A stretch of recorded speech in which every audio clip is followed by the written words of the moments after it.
अगर 10 की 8 तो खुलेंगे और नींद के डॉक्टर सबकी जरूरत यही होगी। तो मैंने कहा चाहे मेरा गोली मार दो, कल जज के आगे कह दिया था सरकार एक 20 चालीस दो चाहे मेरा गोली मार दो। और वही बात है जो मैं कह दिया वो कह दिया। यूँ एक आदर्श बनता है अगर अन्य बुद्धियों की दुर्दिशा है तभी सोचो तभी बुद्धि हो। सही कह रहे बाबू। मेरे पल्ले भी नहीं है कुछ भी, चोर नहीं, जाल नहीं, शराब नहीं, शिकार नहीं, हो तो के दूसरे लोग भी नहीं पीता। मैं बलगम बने 20 साल 20-22 साल घर वाले को मेरे हो गए अपने आप खाऊँ और 20 वर्ष तो मेरा कर दी गला घोट कर दी कुछ इनमें मानने कुछ। उत्तर प्रदेश के मुजफ्फरनगर में अपने बेटे की नजरअंदाजी से परेशान होकर 81 साल के बुजुर्ग ने अपनी संपत्ति की सारी वसीयत उत्तर प्रदेश के राज्यपाल आनंदीबेन पटेल के नाम कर दी। वसीयत में यह भी घोषणा की गई है कि उनकी मृत्यु के बाद अंतिम संस्कार में भी उनका बेटा शामिल न हो। बताया जा रहा है कि पिछले 5 महीने से बुजुर्ग नथु सिंह वृद्धाश्रम में रहने को मजबूर है और यह हालात तब बने जब उन्हें रोटी भी नसीब होना मुश्किल हो गया।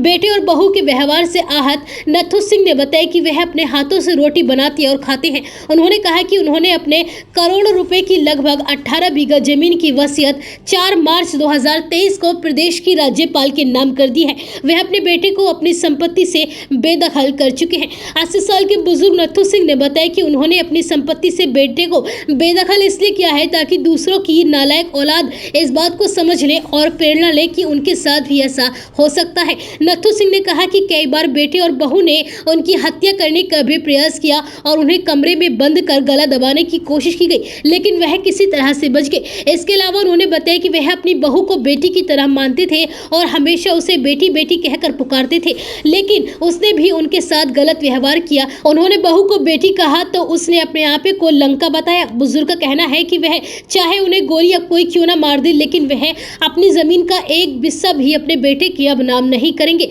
80 साल के बुजुर्ग नथु सिंह ने कहा कि 20 साल पहले उनकी पत्नी को लकवा मार गया था और गंभीर रूप से बीमार होने के बाद उनकी पत्नी की मौत हो गई थी। वहीं छोटे बेटे अमरजीत ने उसके बड़े भाई मूलचंद से लड़कर 20 साल पहले फांसी लगाकर खुदकुशी कर ली थी।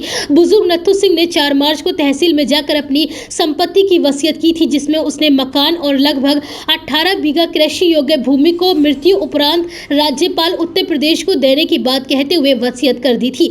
बुजुर्ग नथु सिंह पिछले 5 महीने से खतौली के वृद्धाश्रम में रह रहे हैं। उनका कहना है कि मजबूरी में उन्हें 1 महीने तक तहसील बुढ़ाना प्रांगण में सोना पड़ा। इसके बाद वह खतौली वृद्धाश्रम चले आए।